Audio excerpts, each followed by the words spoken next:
ꯏꯀꯣꯛꯂꯣꯅ ꯈꯨꯔꯨꯝꯖꯔꯤ inspector ꯇꯌꯥꯏ ꯈ꯭ꯋꯥꯏꯗꯒꯤ ꯁꯥꯡꯕ ꯃꯣꯅꯣꯗ꯭ꯔꯃꯥ ꯂꯣꯏꯅꯅ ꯀ꯭ꯔꯥꯏꯝꯗ ꯌꯨꯝꯐꯝ ꯑꯣꯏꯕ ꯅꯨꯡꯁꯤ ꯅꯨꯡꯉꯣꯜ ꯏꯃꯨꯡ ꯃꯅꯨꯡ ꯊꯧꯗꯣꯛ ꯋꯥꯊꯣꯛ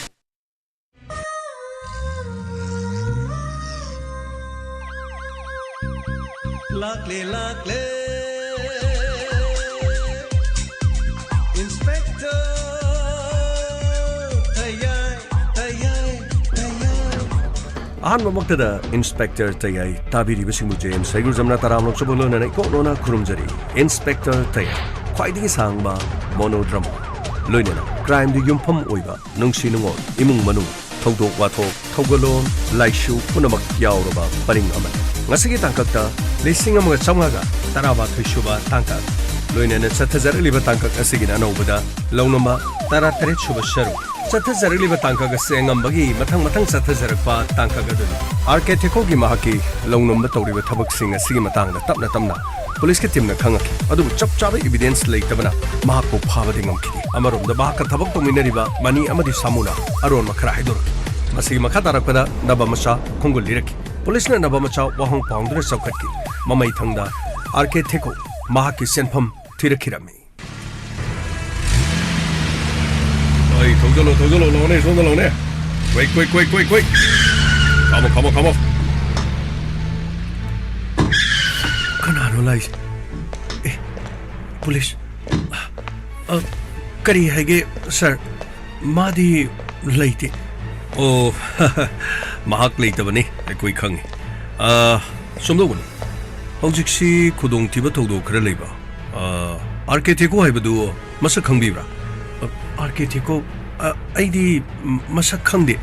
ꯑꯥꯔ.ꯀꯦ ꯊꯦꯀꯣꯅ ꯍꯧꯖꯤꯛꯁꯤ ꯏꯃꯨꯡ ꯃꯅꯨꯡꯒꯤ ꯃꯤꯑꯣꯏꯁꯤꯡ ꯍꯥꯏꯕꯗꯤ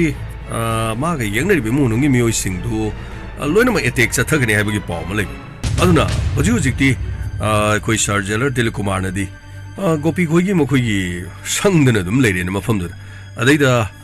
ꯌꯥꯔꯒꯗꯤ ꯑꯃꯨꯛꯇꯪ ꯆꯪꯕꯤꯔꯀꯥꯟꯗ ꯃꯥꯒꯤ ꯂꯣꯏꯅꯕꯤ ꯑꯗꯨꯒ ꯃꯥꯒꯤ ꯑꯉꯥꯡꯕꯨꯁꯨ ꯌꯥꯝꯅ ꯁꯦꯞ ꯑꯣꯏꯕ ꯃꯐꯝꯗ ꯁ꯭ꯇꯦꯁꯟꯐꯥꯎꯗ ꯄꯨꯕꯤꯔꯛꯎ ꯍꯥꯏꯗꯅ ꯃꯥꯅ ꯍꯥꯏꯔꯛꯄꯗꯨꯗꯒꯤ ꯑꯩꯈꯣꯏꯁꯨ ꯂꯝꯕꯤ ꯊꯣꯛꯑꯦꯅ ꯁꯨꯝ ꯂꯥꯛꯆꯔꯤꯕꯅꯤ ꯑꯇꯩ ꯁꯤ ꯀꯅꯥ ꯃꯣꯏꯁꯤ ꯀꯩꯅꯣꯅꯤ ꯏꯃꯨꯡ ꯃꯅꯨꯡ ꯄꯨꯂꯤꯁꯀꯤ ꯏꯃꯨꯡ ꯃꯅꯨꯡ ꯉꯥꯛꯇꯅꯤ ꯀꯔꯤꯒꯤꯅꯣ ꯃꯈꯣꯏ ꯐꯤꯖꯝ ꯁꯦꯠꯂꯤꯁꯤ ꯄꯨꯂꯤꯁ ꯑꯣꯏꯗꯕꯒꯤꯅꯤ ꯕꯦꯃꯥ ꯀꯔꯤꯅꯣ ꯍꯥꯏꯁꯤꯕꯣ ꯑꯩ ꯃꯉꯣꯟꯗ ꯐꯣꯟ ꯑꯃꯨꯛꯇꯪ ꯇꯧꯔꯒ ꯍꯪꯖꯒꯦ ꯍꯪꯉꯨ ꯀꯩꯁꯨ ꯀꯥꯏꯗꯦ ꯑꯗꯨ ꯃꯇꯝ ꯃꯥꯡꯅꯕꯅꯤ ꯕꯦꯃꯥ ꯑꯩꯕꯨ ꯊꯥꯖꯕꯤꯗꯕ ꯃꯥꯜꯂꯤ ꯕꯦꯃꯥꯒꯤꯁꯦ ꯑꯩꯁꯨ ꯁꯤ ꯑꯣꯏꯅ ꯂꯩꯖꯕꯅꯤ ꯑꯩꯒꯤ ꯃꯤꯡꯅ ꯁꯅꯥꯏ ꯌꯥꯏꯃ ꯑꯩꯈꯣꯏ ꯁꯥꯔꯒ ꯌꯥꯝ ꯃꯨꯟꯅ ꯂꯨꯅ ꯇꯤꯟꯅꯖꯕꯅꯤ ꯑꯩꯁꯨ ꯍꯥꯟꯅ ꯑꯇꯣꯞꯄ ꯃꯐꯝꯗ ꯊꯕꯛ ꯇꯥꯔꯝꯕꯅꯤ ꯑꯗꯣ ꯁꯥꯔꯅ ꯑꯃꯨꯛꯇꯪ ꯆꯪꯁꯤꯟꯕꯤꯔꯣꯒ ꯄꯨꯕꯤꯔꯣ ꯍꯥꯏꯕꯗꯨꯗꯒꯤ ꯁꯣꯝꯕꯨ ꯍꯦꯛꯇ ꯄꯨꯅꯅꯕꯅ ꯍꯣꯠꯅꯖꯔꯛꯄꯅꯤ ꯑꯩ ꯐꯣꯟ ꯇꯧꯔꯒ ꯑꯃꯨꯛꯇꯪ ꯍꯪꯖꯔꯛꯈꯤꯒꯦ ꯅꯈꯣꯏ ꯏꯃꯨꯡ ꯆꯪ ꯑꯉꯥꯡ ꯂꯩꯗ ꯑꯉꯥꯡ ꯄꯨꯊꯣꯔꯛ ꯑꯗꯨꯒ ꯆꯠꯁꯤꯜꯂꯣ ꯀꯅꯥꯅꯣ ꯅꯈꯣꯏ ꯊꯥꯗꯣꯛ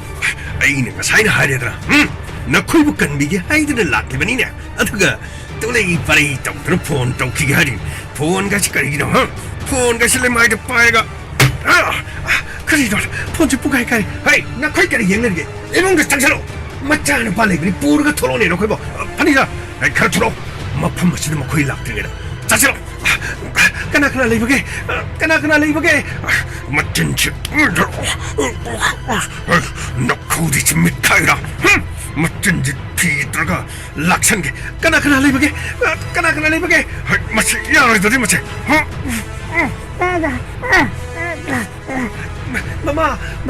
ꯃꯃꯥ ꯑꯉꯥꯡꯗꯨ ꯃꯆꯤꯟ ꯃꯦꯟꯊꯜꯂꯨꯅꯦ ꯅꯈꯣꯏꯁꯦ ꯑꯉꯥꯡ ꯐꯥꯕ ꯍꯩꯇꯦꯗ ꯁꯨꯃꯟ ꯕꯤꯁꯦꯝꯕꯔ ꯐꯔꯅꯤꯆꯔ ꯆꯠꯂꯣ ꯒꯥꯔꯤꯗ ꯄꯨꯈꯠꯂꯣ ꯆꯠꯂꯣ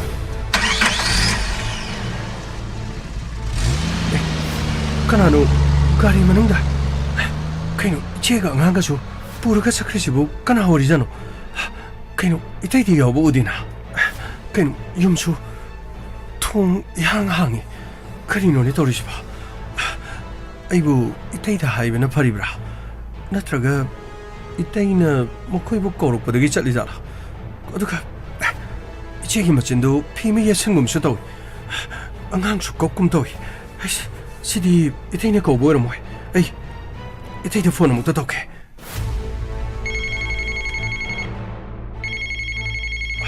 파이디네 떨어지 할로 이때 그게 이제가 앙항 친구 이때이나 거비브로 마코이 유머스데기 폴리스 가리데 똥가 satkiba. Kari, 폴리스 가리 똥가 satkiba. Kanage 폴리스노? Nang masak kang obro? Ite, masakti kanano khangdi. Ichega ngangado garida tonga satkiba. Ado, icheto machinda pier pa kenom satoba. Kaino na haiduba. Nadi, kanano? Nang masak kang obro? Aishu,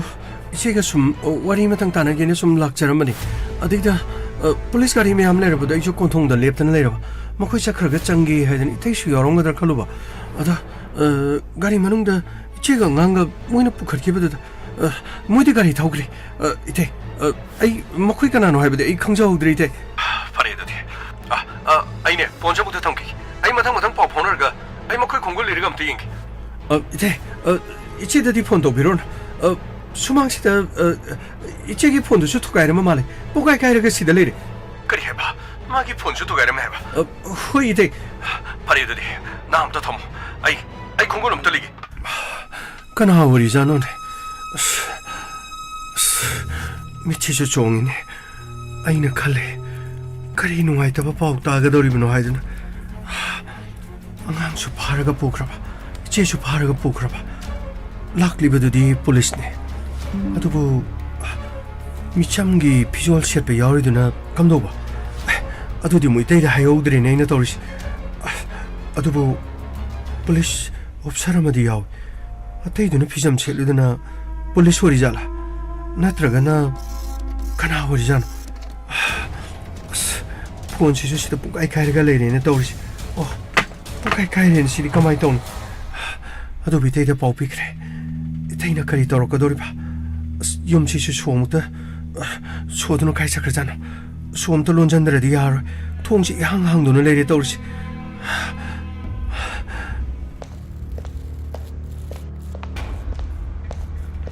sir somna kan leire sir yare oi tabra kanano gan oi nabamsa sir kari leisa 아이디 이사제 아힌 똥다보다 약당 농텐치도 의자로로 말해 서 까리 레이러버서 어지 아르케테코제 그라이 레는 거니 사 아이나 하이제게거든 마늘 레게다 펌싱도 아이나 로이나 하이제 서 마니게 사무고서도 아야마 강만 마코이게수 폴리스 스테이션 뿐만이나 서 마코이도 좀 항비르수 야보도 서 호스피탈시다 와나 서 코이나 라피리시고 아이 아생구도 하네 어지 마하가 그네 콩을 리브 마탐다 티바 방들 마윰 짜투나 티로리 아두부 마하 그다이다 레브나 하이바 강들 다세나 마하 마란 마뿡 파르크드기 미롯 아모 오이나 레크라말 마하 카나가 볼랑거니 서 수만네 비사네 비삼보네 서 마코기 폰징도 아이네 또부두수 폰도 수조 없레 서 모이디 타박 객 스마네 또부세 폰 아마맘 심 아마맘 로이나 신도고네 서 마시기 플랜시디 아이나 신자바나 짜디고 서 마시디 अखोई sir architect को माना दम सिंजबनी माना दम रोब subject नि मसे police ने हम तो लोकेशन खंगदन बन तो बुदु सर फोन नो बम सिम नो बम सो इदन पारमनी फोन नो ब सिम नो ब फोन ग सिम गदि कना दे लो सर लो बुदुदी सरना लोरो पोरपनी आइगोन दि सिम लोरो हाइबदी का हेन करी मति गौदी हे नंगना चिंथिबो यंगां असेंग मै सिम दु कना दे लो 심도 끝나되게 끝나질러 끝나 살 그리나 콩도 너무 이래 반으로 내게 제도 호스피탈 지금 뭔가 이부 푸비리 시고 그래 이러 더리시고 살 마두디야 페시엔트 쿠타브도 워러 위비야데 마시 당아이 파도 마파 마시데 마게 분치간 비보게 와 마코이는 허직 떠우리고 더벅싱세 야암나 미 분치 망나나 아두그네 구나이시데 망나가 더벅 낙던 워러 위 앵고는 낙던 게 비르건 소리셔 송 낙던 독비로 아이 스테메는 떨어져기 파니샤 그래이노 컴파운더 하이게들 맨날 사이게들 그리노 코파나 마니가 타즈 마즈 미상가 좀 상가이니 또부디 시니 doctor duga kari hospital le ba mi sina yekna bani aduga masina marup ni mapang ne ba le ti makoi gi mi jeng di cha mana bani ne ko ayu architect ko kada le ngai sir ai na hajari se cheng mana ai ta cheng nei khang nang na khang dra ga di law ga mai sak jip adugi mamang da thori ni pullaga mana mamang da pullaga ta mana gan chi gi chai mi yung chalaga phirana ma phada phada hai ga ta lambi mahana ta chi Karigum lambi shirana tak labadi gari jip shedu paishalaga chingda thumjalaga khone song tawsi ꯆꯤꯡꯗꯨꯗꯤ ꯌꯦꯛꯁꯜꯂꯒ ꯁꯨꯖꯜꯂꯒ ꯃꯄꯨꯟꯁꯤꯁꯨ ꯃꯥꯡꯅꯅꯕꯒꯤꯗꯃꯛ ꯑꯁ ꯃꯗꯨꯗꯤ ꯐꯅ ꯑꯗꯨꯝ ꯅꯨꯡꯉꯥꯏꯅꯤꯌꯦ ꯁꯩꯗ ꯍꯧꯒꯠꯄꯤꯔꯣ ꯒꯥꯔꯤꯗ ꯆꯩ ꯇꯧꯔꯒ ꯄꯨꯜꯂꯒ ꯄꯨꯖꯕ ꯇꯥꯔꯦ ꯅꯠꯇꯦ ꯁꯥꯔ ꯑꯩꯗꯤ ꯍꯧꯒꯠꯆꯕꯗꯤ ꯉꯝꯃꯣꯏ ꯁꯥꯔ ꯑꯩꯅ ꯍꯥꯏꯖꯔꯤꯕꯁꯦ ꯑꯁꯦꯡꯕꯅꯤ ꯑꯩꯕꯨ ꯊꯥꯖꯕꯤꯌꯨ ꯀꯩꯗꯧꯕꯒꯦ ꯁꯥꯔ ꯑꯩ ꯇꯁꯦꯡꯅ ꯑꯩ ꯈꯪꯖꯗꯕꯅꯤ ꯁꯥꯔ ꯅꯆꯤꯟꯗ ꯊꯦꯒꯅꯣꯅꯦ ꯀꯔꯤꯅꯣꯅꯦ ꯑꯣꯖꯥ ꯅꯈꯣꯏꯒ ꯅꯣꯡꯉꯥꯟꯗꯒꯤ ꯅꯨꯃꯤꯠ ꯇꯥꯕ ꯆꯥꯗ ꯊꯔꯛꯇ ꯄꯨꯟꯗꯅ ꯂꯩꯔꯒ ꯅꯈꯣꯏꯒꯤ ꯒꯦꯡ ꯈꯣꯕꯨ ꯀꯔꯤ ꯁꯨꯃꯟ ꯅꯨꯡꯃꯟ ꯀꯔꯤꯒ ꯕꯤꯁꯥ ꯅꯨꯡꯁꯥꯟ ꯀꯔꯤꯅꯣ ꯕꯤꯁꯝꯕꯣꯔ ꯀꯔꯤ ꯅꯨꯡꯁꯟꯕꯣꯔꯒ ꯍꯥꯏꯕ ꯀꯔꯤꯅꯣ ꯃꯈꯣꯏꯒ ꯄꯨꯔꯤꯒ ꯅꯪꯒ ꯑꯗꯨꯝ ꯄꯨꯜꯂꯒ ꯂꯩꯔꯝꯃꯤꯗꯨꯕꯨ ꯀꯔꯤꯒꯤꯅꯣ ꯂꯥꯛꯀꯦ ꯊꯣꯛꯅ ꯇꯧꯕ ꯊꯕꯛꯇꯨ ꯅꯪꯅ ꯀꯔꯤ ꯈꯪꯉꯣꯏꯗꯧꯅ ꯅꯆꯤꯟꯗ ꯊꯤꯕ ꯑꯣꯏꯗꯕ ꯄꯥꯗꯕ ꯄꯉꯥꯗ ꯉꯥꯡ ꯉꯝꯃꯩ ꯀꯥꯟꯅꯔꯣꯏ ꯃꯇꯝ ꯃꯥꯡꯍꯟꯕ ꯒꯥꯔꯤꯒꯤ ꯃꯃꯥꯡꯗ ꯄꯨꯟꯁꯤꯜꯂꯒ ꯆꯠꯁꯤꯔꯣ ꯁꯥꯔ ꯒꯥꯔꯤꯒꯤ ꯃꯃꯥꯡꯗ ꯄꯨꯒꯗꯧꯒꯤ ꯁꯔꯨꯛꯄꯨꯗꯤ ꯖꯤꯞꯁꯤꯒꯤ ꯃꯅꯤꯡ ꯑꯗꯨꯗ ꯊꯧꯔꯤꯒꯤ ꯃꯈ꯭ꯋꯥꯡꯗ ꯊꯨꯔꯒ ꯁꯣꯔ ꯁꯣꯔ ꯆꯤꯡꯕꯗꯤ ꯀꯔꯤꯒꯦ ꯁꯥꯔ ꯑꯗꯨ ꯑꯣꯏꯔꯗꯤ ꯀꯔꯤꯅꯣ ꯎꯐꯨꯟ ꯃꯔꯛꯇ ꯊꯨꯞꯄꯣ ꯀꯔꯤꯌꯣ ꯑꯁ ꯃꯥꯗꯤ ꯄꯨꯔꯥ ꯐꯔꯗꯧꯅꯤꯅꯦ ꯁꯥꯔ ꯃꯗꯨꯗꯗꯤ ꯇꯧꯕꯤꯒꯅꯨ ꯁꯥꯔ ꯑꯗꯨꯗꯤ ꯍꯥꯏꯌꯨꯗꯅ ꯃꯥ ꯀꯔꯥꯏ ꯂꯩꯔꯝꯒꯅꯤ ꯃꯥꯁꯦ 마기 ꯃꯐꯝꯗꯤ ꯈꯪꯗꯕꯅꯤꯅ ꯇꯧꯔꯤꯁꯦ ꯁꯔ ꯃꯐꯝ ꯑꯃꯈꯛꯇꯤ ꯂꯩꯔꯝꯒꯗꯕ ꯃꯥꯟꯕ ꯑꯃꯈꯛꯇꯤ ꯀꯅꯥꯒꯤ ꯃꯐꯝ ꯁꯔ IGP ꯁꯔ ꯀꯤꯁꯣꯔꯖꯤꯠꯀꯤ ꯃꯥꯒꯤ ꯐꯥꯔꯝ ꯍꯥꯎꯁ ꯑꯃꯗꯤ ꯂꯩꯕꯅꯤ ꯀꯔꯤ ꯀꯤꯁꯣꯔꯖꯤꯠꯀꯤ ꯐꯥꯔꯝ ꯍꯥꯎꯁ ꯑꯩꯈꯣꯏꯅ ꯃꯍꯥꯛꯀꯤꯗꯤ ꯃꯐꯝ ꯑꯌꯥꯝꯕ ꯂꯣꯏꯅ ꯈꯪꯉꯤ ꯑꯗꯨꯒ ꯀꯗꯥꯏꯋꯥꯏ ꯂꯩꯕ ꯁꯔ ꯃꯐꯝꯗꯨꯕꯨꯗꯤ ꯑꯩꯁꯨ ꯀꯕꯛ ꯀꯕꯛ ꯈꯪꯖꯩ ꯑꯗꯨ ꯈꯔꯗꯤ ꯂꯥꯞꯄꯦ ꯆꯤꯡꯗ ꯇꯥꯏꯅꯕ ꯃꯐꯝꯗꯨꯅꯤ ꯃꯐꯝꯗꯨꯗꯤ ꯁꯔ ꯈꯔꯗꯤ ꯂꯥꯞꯄ ꯈꯔ ꯂꯥꯞꯄꯒꯅ ꯅꯪ ꯈꯪꯉꯒꯗꯤ ꯅꯪꯅ ꯇꯥꯛꯄ ꯇꯥꯔꯦꯗꯅ ꯂꯥꯎ ꯒꯥꯔꯤꯗꯨꯒꯤ ꯃꯃꯥꯡꯗ ꯂꯦꯝꯅ ꯅꯤꯡꯊꯤꯖꯅ ꯇꯣꯡ ꯅꯪꯒꯤ ꯅꯁꯥꯗ ꯌꯥꯜꯂꯤꯕ ꯗ꯭ꯔꯤꯞ ꯑꯗꯨꯒ ꯍꯤꯗꯥꯛ ꯒꯨꯂꯤ ꯄꯨꯝꯅꯃꯛ ꯑꯃꯠꯇ ꯋꯥꯠꯇꯅ ꯅꯉꯣꯟꯗ ꯀꯥꯞꯀꯅꯤ ꯍꯣꯁꯄꯤꯇꯥꯜ ꯑꯁꯤꯗꯒꯤ ꯅꯔꯁ ꯅꯠꯇ꯭ꯔꯒ ꯃꯦꯟ ꯅꯔꯁ ꯑꯃ ꯄꯨꯔꯒ ꯅꯪꯒꯤ ꯃꯇꯝ ꯆꯥꯅ ꯍꯤꯗꯥꯛ ꯒꯨꯂꯤ ꯄꯤꯖꯅꯕ ꯍꯤꯗꯥꯛ ꯀꯥꯞꯅꯕꯁꯨ ꯂꯣꯏꯅ ꯄꯨꯒꯅꯤ ꯂꯥꯎ ꯒꯥꯔꯤꯗ ꯆꯠꯁꯤ sir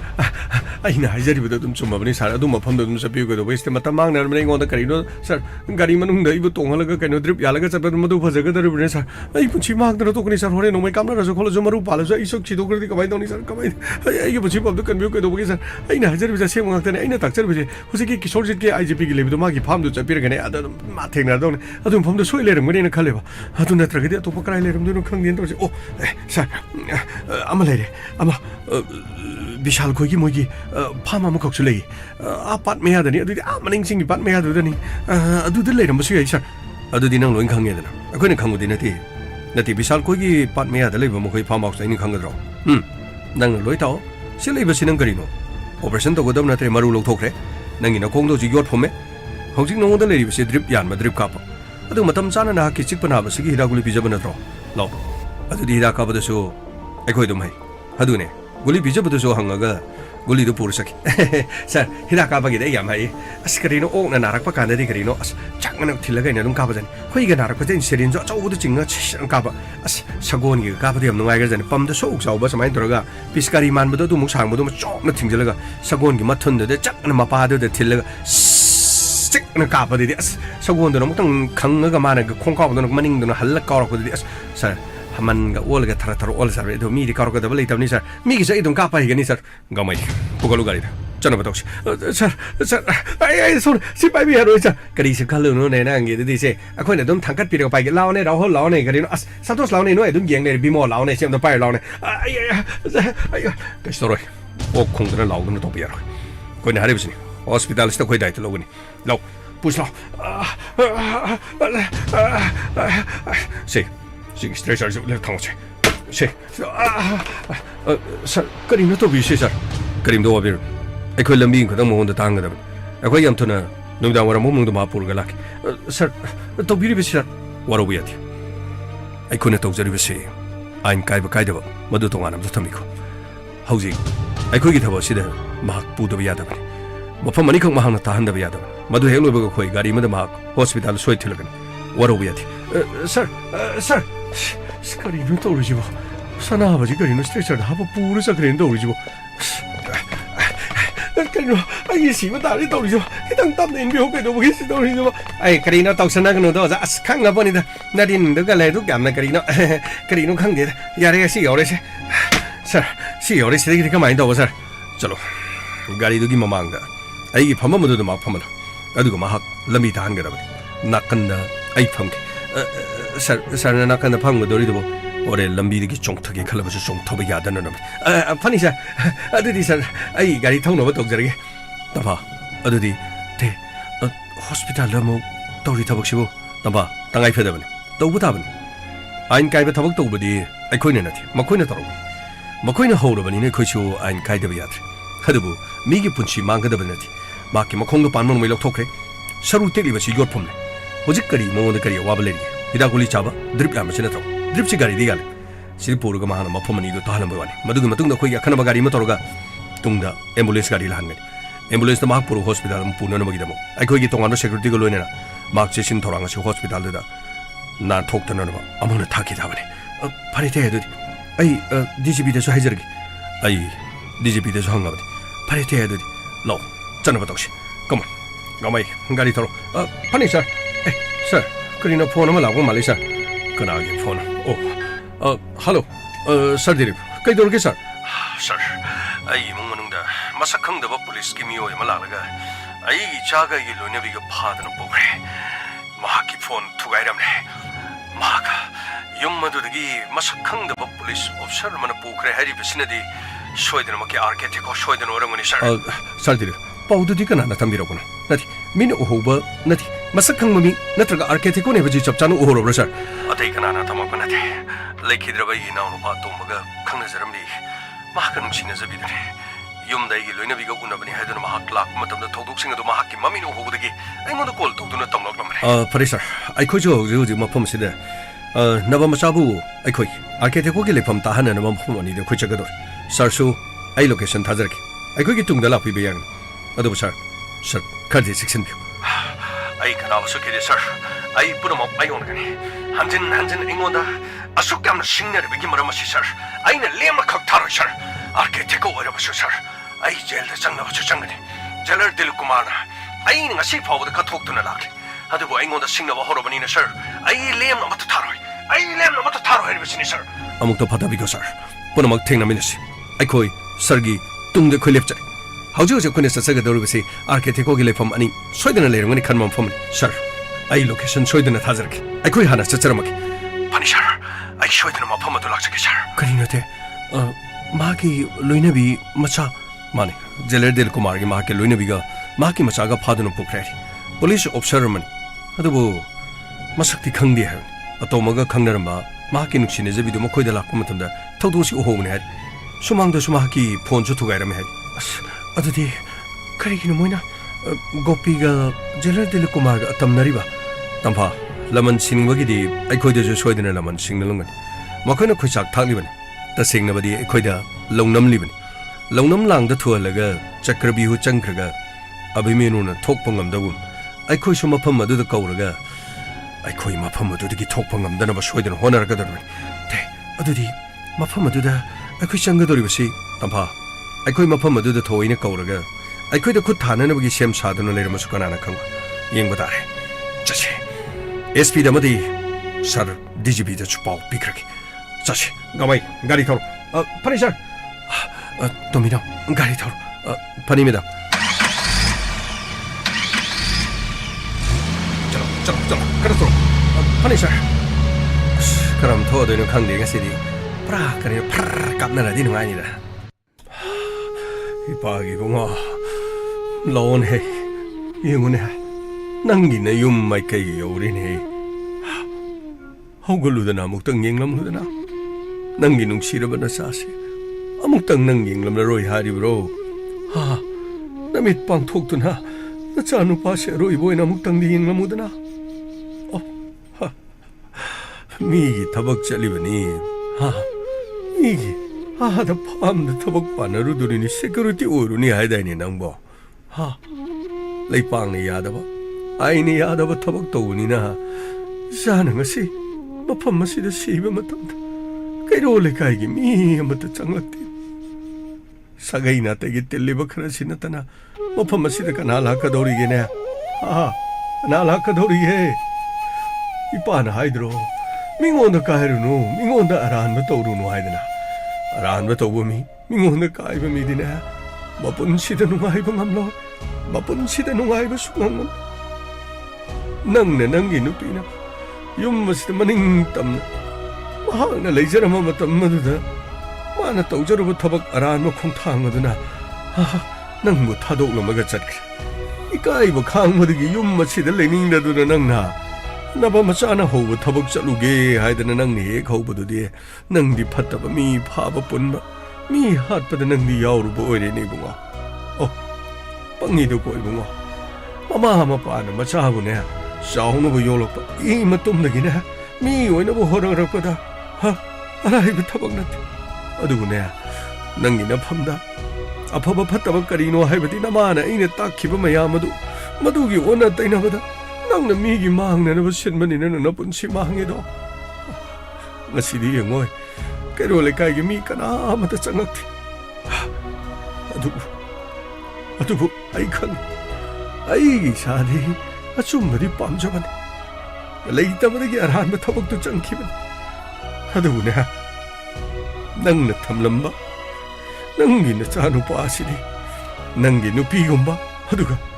nangumbadi amok kana oihalloi ko amok kana oihalloi imagi bungo pumangi mangi da ko imagi bungo ekhoina phaba sangat tilo haraga nang na kadai da no ne leiramni sel khara phangna na bagi da mukta nang mina haibi ilaga nang kari gi da mukta ran ma thabak ta chalamli bano oh magi bungo lore da ko ma pogas pare isa nang ma mang khrabasu nang na thamlam bai su ase nang mang ni khalaga matik jaba mi ohelaka adu nang gi lichat adu ga nang gi nupi gi lichat to adu gumna di na cha sida chalhalo na cha sida ne amuk na chalhalo mama kari gum ma pham sida mahagi sinta haiba nupi do laklabadi mahadi kamdogani moi papam kari gi ma changa kadorino ai gi saga maga kari mari leinari baki atopo yumnak sagai on khraban ahen ba pamduna yumnak sagai on khraba mang mahaki ahan ba mapuri ba lekhidre haiba matamna mahangna mafam sida lakadori do nungsibagi lakpa nati mana lakadori badudi kalak pen bagi damak lakpu oigedori ban moi papam hojiki matamda maungna haman mobile phone pairabasu mana live tharabasu mana tongning ba torubasu ne madu aikhoina lana urubadina magi mongduga miga manati madi yumasida tasingna leiningdaba ahawba chaningba thabak suningdaba sel taningba ngawraba adusu mingondagi free da lawrak noksan aduna karemna sanarga hengo toraga phi leiro achapo leiro aduga chage thaki madu ngaktani man toklasi magi wafamdo toklasi yum masida suma laklabasu khongun taba yaro karamnadi khongun tagani mapuroiba leitrabani gana masa si piu gana mana haiba laklabasu aikhoina pigedaba leiti maga aikhoigadi karimata mari lenat madi atopa yumnak sagai amagi mau haibadu oikraban aikhoiga karidabu mari leinaribage moi babam aina singnaribadi mapha leitrabanina masasi magi manakta thammage ga haiduna mahana pukhiba tholabadi lore madudaga mahangna ne nasu si pograbadi aikhoini di lore dana adudana isu si masu wala kadori bani ne phatraba mama adugi lamchat ado isu si da laucharakan launarakan madu sunga yati kanade mathau mangam se sagai na tai khara langlingai mayam siga loina na loisana na batauge I mayam da mukta noluk chage sagai gi lakpi riba kurai ton punama sini nauksing inau isa sing mayam sagai na tai kairo le kai sidina ne isa na toruba thabak aran ma oibanina mayam su sangmirak mayam khajik tang ne isa sigi amuk tang masa tomna na ba mai thadok piraga mayam amuk tang mateng pangbiram aduga aikho su mafam asida leiba ki gadori isu asa soidena maki magi mama mayum pan khibuduna hantok charage logjarage haidana magi mayum pan khribi mama aduna macha sibu purage haidana soidena harakan maramaduna khoi khara cheksin thorang amada khoi leitaba yaroi mayam purumuk sagai gi pai palichin inau maruma pangsing na khoi bukan biu ai khoi bamuk da dingal thupiu ko pupu aduge diga su kan biruna khoi miam leis ma mafam sila adi maru ko gada wani da madunu pido mafam sida ladi ne maya ga du thude ga dabni da hai madu yade ko angangsa ai khoi na madu toba yade hayeng ne no pi phobugi ne madu gi ne case lakani ko pupu madu gi kem khan biruna da atop sagai da mapuroi bu hundom namlaga macha hundom namlaga mayum pani na sakhraga hauji kadama puroi ba leitra kan macha loge na lade lakka laksano maru du ko gane thaki da dabni lakka ladi maru ko thaki da maru 풀어 다제 oi ꯃꯐꯝ ꯑꯁꯤꯗꯗꯤ ꯂꯥꯎ ꯈꯣꯡꯗꯅ ꯇꯧꯕ ꯌꯥꯔꯣꯏ ꯑꯩꯈꯣꯏꯅ ꯅꯈꯣꯏꯕꯨ ꯃꯐꯝ ꯑꯁꯤꯗ ꯐꯥꯔꯒ ꯄꯨꯔꯛꯂꯤꯕꯁꯤ ꯑꯩ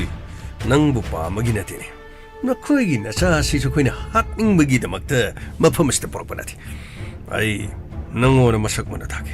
ꯌꯦꯡꯉꯣ ꯑꯩꯒꯤ ꯃꯥꯏꯁꯤ ꯌꯦꯡꯉꯣ ꯑꯩ ꯌꯦꯡꯅꯤꯡꯗꯦ ꯅꯍꯥꯛ ꯀꯅꯥꯅꯣ ꯍꯥꯏꯕ ꯑꯩ ꯈꯪꯗꯦ ꯅꯪꯅ ꯇꯧꯔꯤꯕꯁꯦ ꯅꯁꯥꯒꯤ ꯃꯣꯡꯐꯝꯗꯣ ꯅꯪ ꯅꯁꯥꯅ ꯇꯧꯖꯔꯤꯕꯅꯤ ꯀꯔꯤ ꯑꯩ ꯏꯁꯥꯅ ꯃꯣꯡꯐꯝ ꯇꯧꯖꯔꯤꯕꯅꯤ ꯀꯥꯏꯅ ꯑꯩꯁꯨ ꯄꯨꯂꯤꯁ ꯑꯣꯐꯤꯁꯥꯔ ꯑꯃꯅꯤ ꯑꯩꯒꯤ ꯃꯤꯡ RK ꯊꯦꯀꯣ ꯃꯗꯣ ꯑꯩꯉꯣꯟꯗ ꯀꯔꯤꯁꯨ ꯃꯊꯧ ꯇꯥꯗꯦ ꯅꯪꯅ RK ꯊꯦꯀꯣ ꯑꯣꯏꯔꯕꯁꯨ ꯅꯪꯅ ꯑꯩꯉꯣꯟꯗꯗꯤ ꯀꯔꯤꯁꯨ ꯃꯊꯧ ꯇꯥꯗꯦ ꯑꯩꯉꯣꯟꯗꯁꯨ ꯅꯪꯗꯤ ꯀꯔꯤꯁꯨ ꯃꯊꯧ ꯇꯥꯕ ꯅꯠꯇꯦꯗ ꯑꯗꯨꯕꯨ ꯃꯐꯝ ꯑꯁꯤꯗ ꯅꯪꯒꯤ ꯅꯄꯨꯔꯣꯏꯕ ꯂꯥꯛꯄ ꯃꯗꯨꯗ ꯅꯠꯇꯦ ꯏꯟꯁꯄꯦꯛꯇꯔ ꯇꯌꯥꯏ DSP ꯇꯝꯐꯥ ꯑꯗꯨꯒ SP ꯈꯣꯒꯦꯟꯗ꯭ꯔꯣ ꯃꯐꯝ ꯑꯁꯤꯗ ꯂꯥꯛꯄ ꯃꯇꯝꯗ ꯃꯈꯣꯏꯅ ꯃꯥꯌꯣꯛꯅꯒꯗꯧꯔꯤꯕꯗꯨ ꯅꯈꯣꯏ ꯀꯔꯤꯅꯣ ꯈꯪꯗꯦꯅꯦ ꯅꯪꯕꯨ ꯈꯣꯏꯆꯥꯛ ꯊꯥꯛꯂꯒ ꯃꯐꯝ ꯑꯁꯤꯗ ꯑꯩꯅ ꯃꯈꯣꯏꯕꯨ ꯀꯧꯔꯤꯕꯅꯤ ꯉꯁꯤꯗꯤ ꯑꯔꯣꯏꯕ ꯑꯃ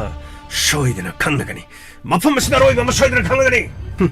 ꯅꯁꯥꯅ ꯅꯁꯥꯒꯤ ꯃꯣꯡꯐꯝ ꯇꯧꯖꯒꯗꯧꯔꯤꯕꯅꯤ ꯑꯗꯨꯛ ꯌꯥꯝꯂꯕ ꯄꯨꯂꯤꯁ ꯗꯤꯄꯥꯔꯠꯃꯦꯟꯠꯀꯤ ꯂꯥꯛꯀꯗꯧꯔꯤꯕ ꯃꯤꯁꯤꯡ ꯑꯗꯨꯕꯨ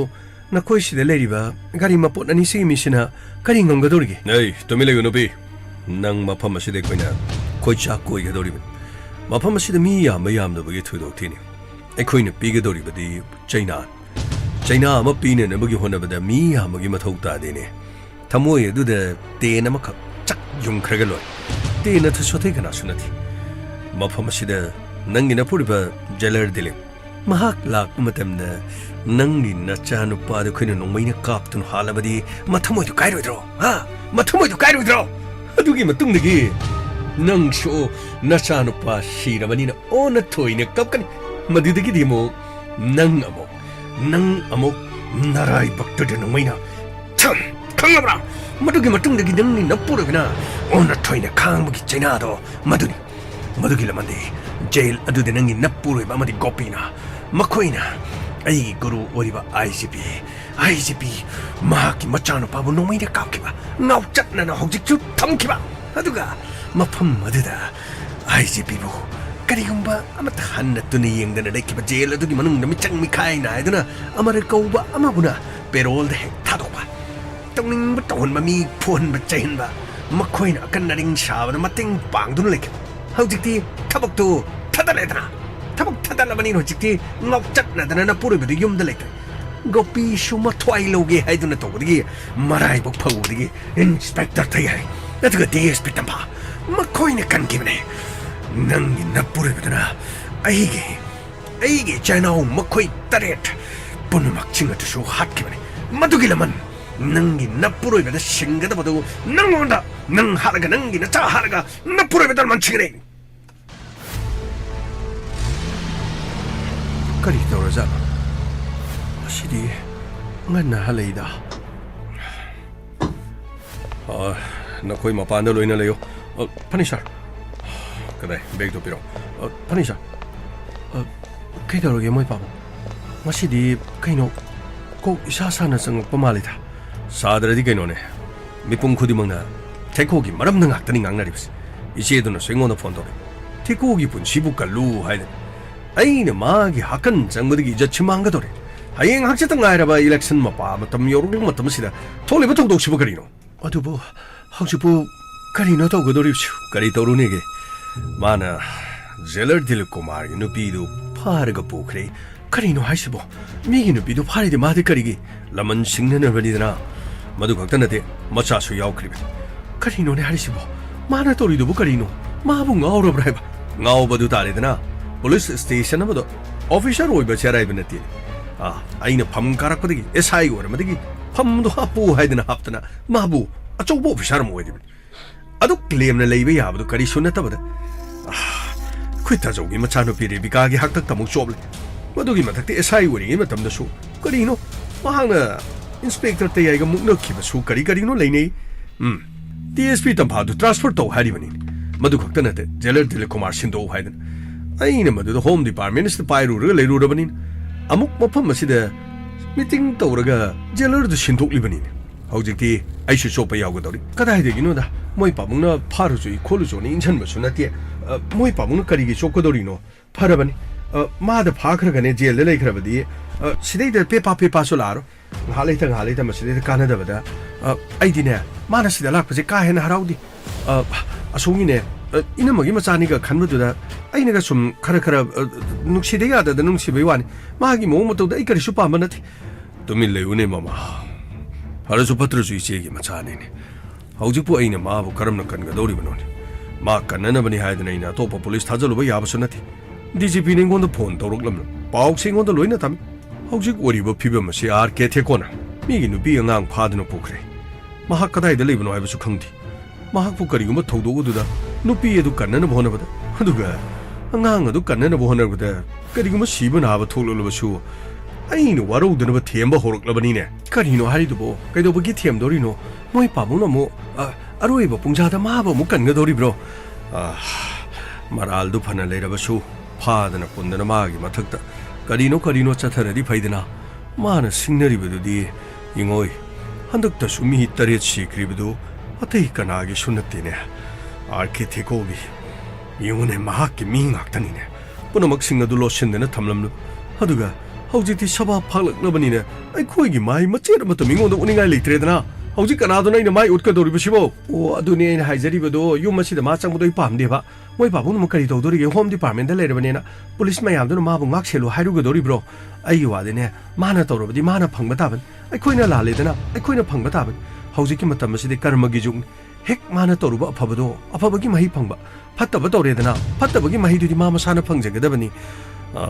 ai shune election si ka habatam ni rak ta mangai ai na tak minister phangni ba sai na thamoi se na thabak te amarum tawbudun hau직티 파자가도레드나 마나 마람 모이드나 아이 이제 레카 타가도리 젤러 신도우레 아두가 마부수 오시오이네 타박부 할래 마두 각단나타나 hau직부 아이나 마부 깡칼루가 마탐다 모이 바부 시기 마땅시디 깡칼피동 나티게 마라 레이버도 하나바수 시라바수 상가바수 야레 하이드나 소이 똑똑하다바 तसेंगने याबु यारदे मोइ पाबुनो मफम मदुदा चलगने ngamdabagi wani ko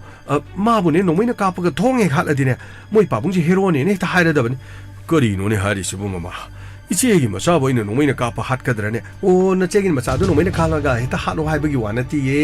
heta ne mangda chongchalaga tawriba mayam du order pi dena khotana mafam du khangadi changchan mana phatro natraga mana leri mafam du police ka pau pi den khara mi changchangadi haima machegi macha orabasu minister satrajiti madi mi san mi rainai di haibado haina hauradi phaidana nangna haribasi sumgadaba leigadori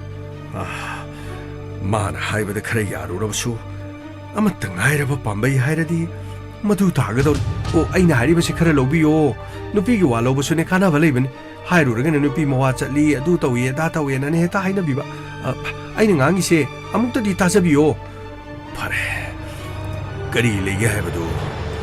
yengba taredana pare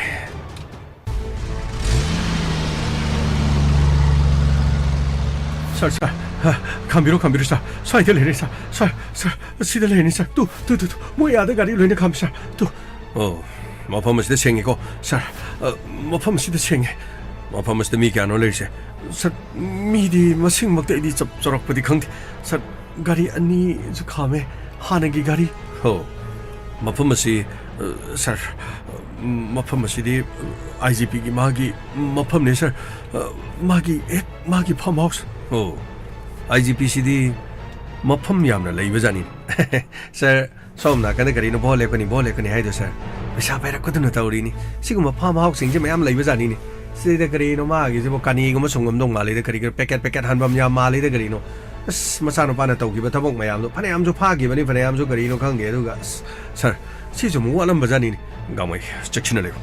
mafam si de khoila khangkrabadi khudong thigani ai khoi mafam se khaidong naraga koi changchena badok tampa te somna kana ekoi changjeraki askarino madam to bana hamu chumaning de changaga beratai madam ekoi gi tungda dum lakpiyo da koi mang thangjagi da gamai karisu khalun thengna bata bani adu bodi chomba reida yare ai wam tai ge hoji mafam se da ahen ba force thajal kador DJP na koi da pau pir kram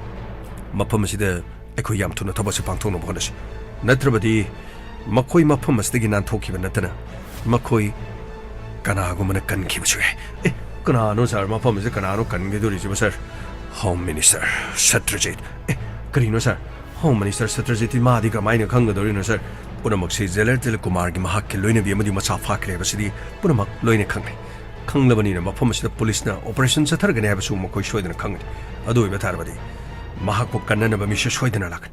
sir कन्नबा लाक्ट्रिङेदा कापक हलौबन फगदो मालि sir गमै हातपगी वानाथि खुदुम चलगा महाक फारबदी अदुमक यारे आइदी पोन पेलोइदोरिने sir करिनो खरे यामना करिनो फर काफोगदरा हेरगे सर कनथे सर दिलीप सर अईदी नाइतोम चंगजगे सर खोई नाकन अमद चंगबियो अई नाकन अमद चंगजरगा अईगी लोइनबी अमदी अईगी चाबो कन्ननबा होनजे नते नते सर खुदोंग थिबा थोक पुन्ने खोई चंगसिनमिनजि सर सरते अईबु थाजबियो अईदी सिखरबसु करिसु काइदे अदुबो अईगी चागा अईगी लोइनबीका अईने कलमदबा यादे अदुका अईगी चाबु फारिबा आर्किटेक्टको ngashidi magi aroiba numit soidang oigedabane sir kadino sir jelo je changrine sir changrajana ekoi maningomda salase tamba nangna somna kana te ai somna kana salagi lo tomira somchachilo mera kromna kana sagado jimeda lo tomira somda lo saita as kadino ne मखोई जिबो मी कयाम लेरमदोइ no sniper ग पाइरम गदोरि जाला मथक्तगे मु सेलक्तन तौगदोरि जि लो गवे सोमना खंदा सोमना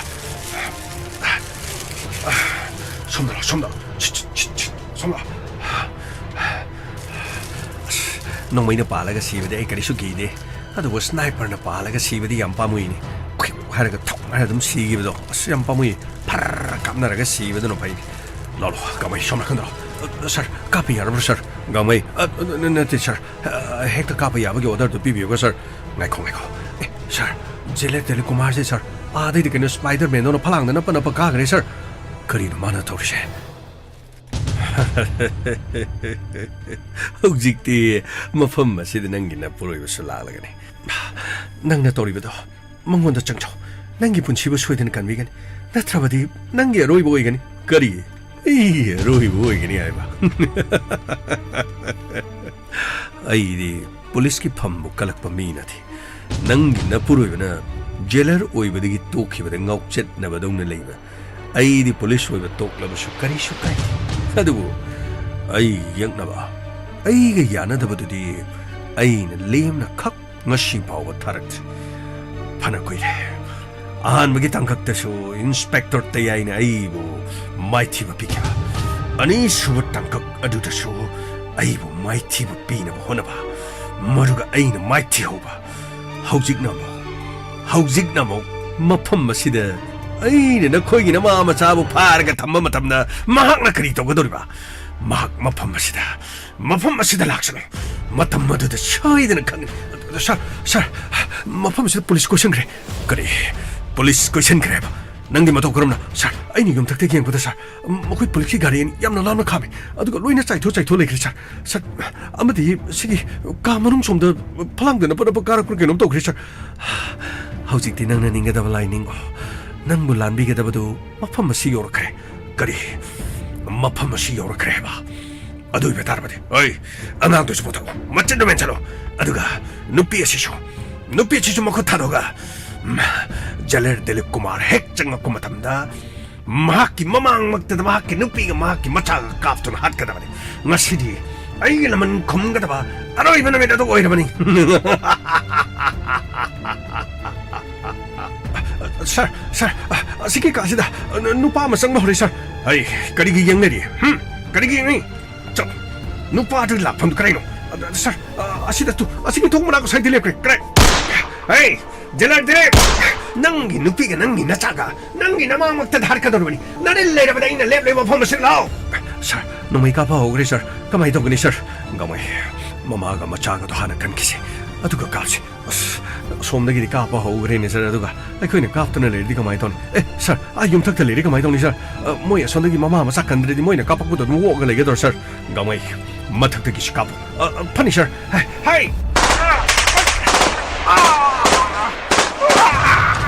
sir ani mati ken kre sir ngako somchang chang sir asom nakanda karino sir dilip cha somda legre sir magi tungda mi ani hum sir tu asomda legre cover phe to pani sir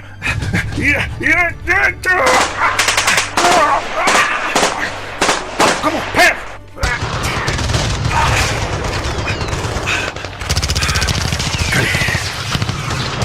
kan balan phat moy kami apun ba police ke tim lakha arke thekhoga lambana na bagi daba police ki mathak te noi kabla ba police ore basu awat le na tharoi ya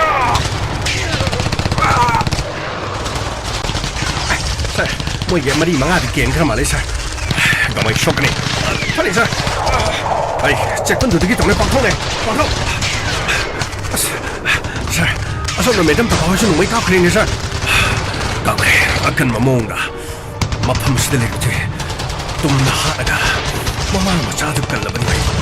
kudu tiba thukadra ngako sir khoi ge yama loina tukre sir ga igak ta ura male sida leri nang shuna thwai du mangning drabadi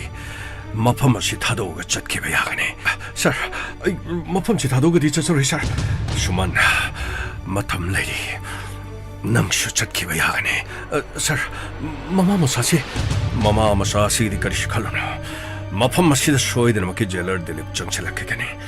mahak sangsilak kibaga mahak ki macha mahak ki loina biga aina mafam masida kaptuna aina makhayani bu hatkane mangonda chaina ma pigane aigi lekhidaba tariat aduga mafam masida ngasi lekhidaba mayam punamak aduga mahna jail aduda maning tamna mahana tongkiba singodugi laman aina laman khongane arke deko nahak changjo nahak kina punchikan bi aigi loina bi amade gi chabu thado ai loina bi amade ai chabu thado aiba nahak shibade kiri aigi mafam machi changlakadi nahak kari gi kiri ai mafam adu sangbu ki banate aina kaado changal ka badi nang yaroi boyani sir asida lere sir asi umarum sida kadai sir asida lere sir tu sir hey shuman aina haidro aingonda changjona nangi khongoi aroi budu shu aige khutta talena arke deko nang aingonda changjo natrabudi baboiroi 그리노 살 만웅시대 농마 염을 가그래 살 까마이 동리 살 로 정신적으로 덤파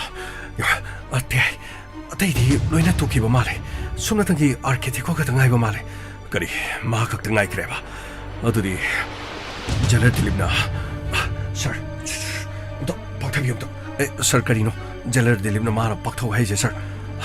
마디 뭐 폼스도 좀 레이크래 살 나이고 마가 somchangre 아이고 somchachlo Karino ne sir tawri Karino asom na kandigi mu maru kapthora dia mu jalar delip se mu tat khidena mu tawri je mu no som na kadra cha Karino sir kana no ne mu lai je mu Karino police khara mu so lai ne sir Karino sir asidi Karino home minister ji yaw mu male da sir Kari home minister ngata na koi no mai ka pom to amuk ta lepo ai wa ngana ge 마부네 너코이기는 그때 잘한 게 아이 마부 힘도 파기 멍멍이 로나 톱 야도 로이나 큰 너무 보내서 자 마기 붙이고네 아무도 가노 너코이 마기 붙이고 아무도 가노 마모 아이 부kan melaki ba apa masih 이 마모나 아이 bukan melaki ba 아이 마모나 아이 bukan melaki ba 아르케테고 Nangi matam later money. Nang ay lunabi madi. Ay chabutado. Madun nangi apaboyani. Karigumay na high bestig yada batarabadi. Nang na try to mangani. Na try to mangani. 이기 토아이 망바 아이 토아이 망고도 빠먹을래디 나를 내려버디 마폼마치를 정말 젤러 서 그리노 젤러시 만능도 정기돌이 서 라우가마이 송기 토노 마파다 정천치라 로 총가 서 아시디 농이디 파르 카프너로 샴나바 야로이들 서 가마이 힘도 야로이네 아르케테고 아이 쌍가베 콜라이 타다레 아이게 샤디 여보포노 마카 그래 낭나 빠마도 아이 자이 로이네비 타도 아두가 아이 농원도 서렌더 또래 그리 아르키테고다 서렌더 또라바 나시디 닝부통네 인스펙터 타야이가 DSP 타마 아두가 SP 코겐드로가 DGP가 이 낚시들 이름러버디 강가다 마두디 능기 와칸 텐보완 아묵다다 aduk chawrba nong sha mayamadu nangi namang karam lep mapam masida inspector tayai aduga DSP tamasula mapam masida lady basing si nang lamba adringa da ai khaktung lamba na bada nangi di adumak yamna matik charba adugo nadil lady latena nupi angang pharaga nang kari tawdon ai nupi angang phabana thini ai nang khudum channa bagi da mapam masida thawine ko ai khak lot kide arke thikodi 아롯바 미롯 너무스나데 능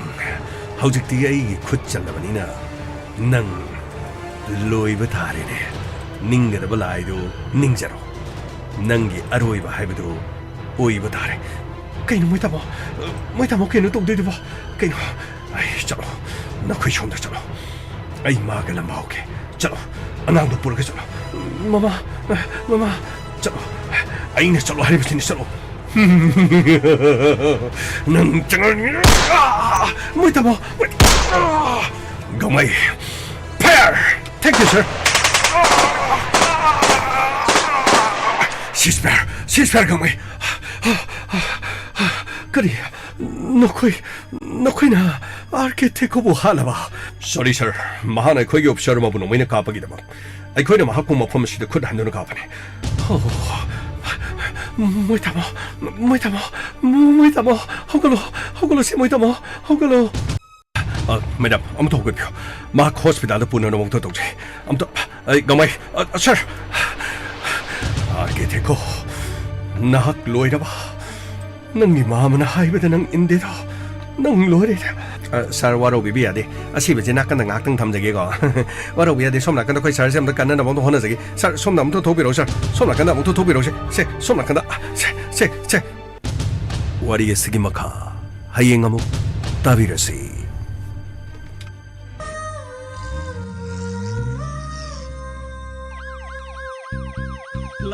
lakle inspector tayai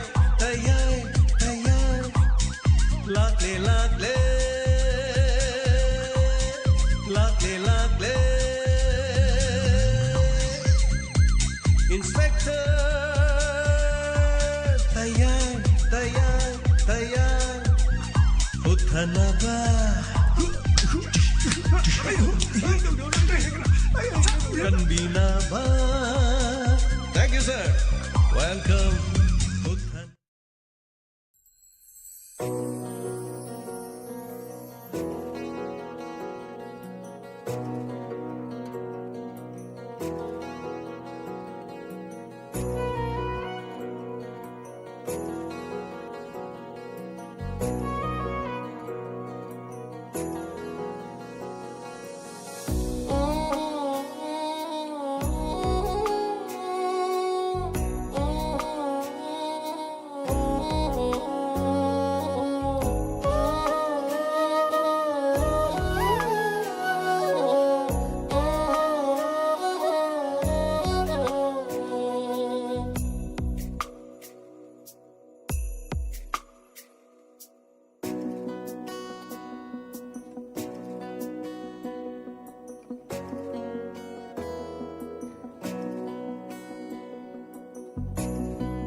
하나는 다그처리 산독처리버 토롬 90.0 MHz 단독처리버 와홍 라디오게 토롬 따비리버 생로에는 동아동나 TV 채널 다이먼 TV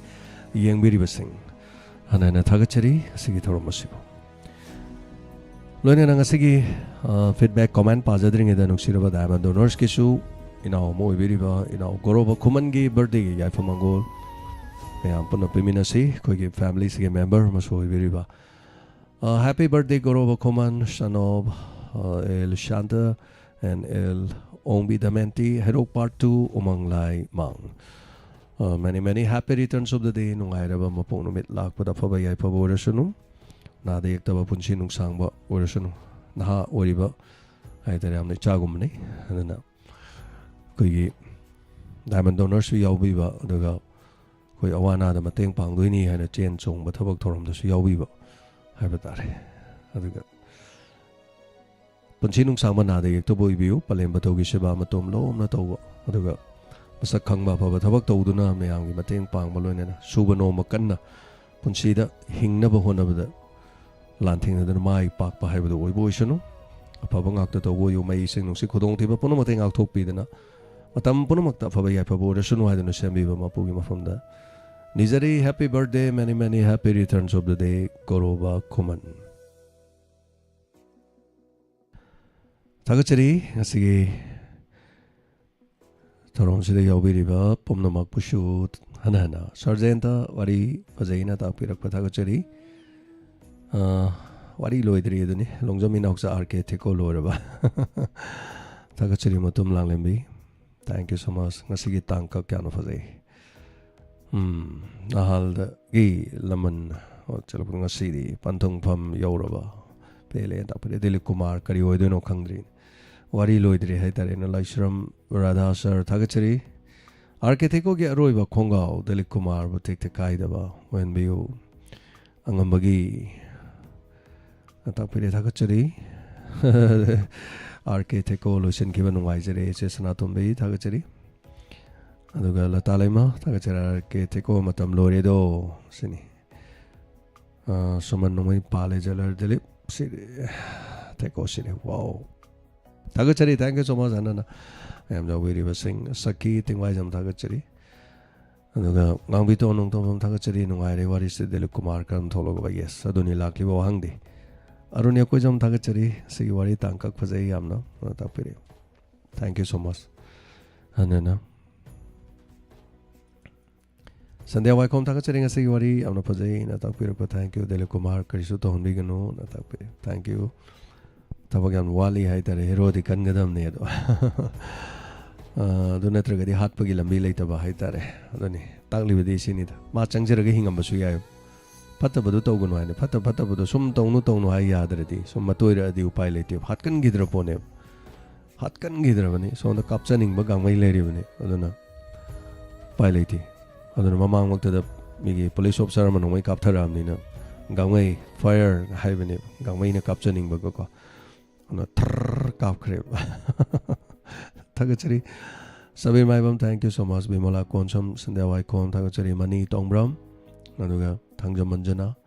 thagachari mangobi thagachari Pravin Chandra thagachari misnam thank you Laishram Indra Kumar maitei thagachari gamai gi nungai je bai bu oikre fire hairakre thank you so much mayam ne yam pamba ai tareko yarin kai inspector te mi hatta bane ta ki tangkak sidi hatta ba yada ngak to oikre hai tare hingan ba yada ba macha ngak to oirapne yarin kai diloina hatta bi de kanna bona bane na thagachari mem sa yendre mam sabir duga Jayant Kumar thagachari wari yam fajai picture ga chap mana khi mit sangjang no ukhi goroba thagachari